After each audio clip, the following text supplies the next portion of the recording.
watu ambao walijaribu kutembea na imani ya Bwana wetu Yesu Kristo, wakaendelea kufika mahali wakamfahamu mwana wa Mungu na kukulia katika umoja wa imani na kumfahamu sana mwana wa Mungu, walijikuta wakiitwa majiwe ya kwazwalo, kwa maana kwamba kila kitu kibaya kilichokuja mbele yao walijikuta wao wanajikwaa wale maadui, alafu wanavunjika vunjika.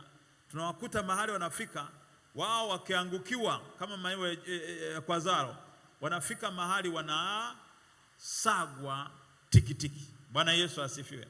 Lakini mbaya zaidi sisi sasa ambao hatujaijua siri hii, tunaitwa jiwe lipokealo magonjwa ndio yanatutesa. Jiwe lipokealo shida linatutesa.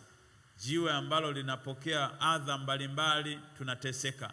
Badala ya sisi tunaitwa majina ya jiwe likwazalo, tunapofika mahali sisi tukajitambua kama wana wa Mungu ambao tumepewa, tunakukirimiwa jina hilo, tuwe na hakika magonjwa yakija kwetu yatajikwaa na yatavunjika vunjika. Tuwe na hakika shida zinapokuja kwetu zitajikwaa na zitavunjika vunjika. Tuwe na hakika magonjwa tukiangukia yatasagwa tikitiki. Tuwe na hakika laana zikija kwetu zitajikwaa.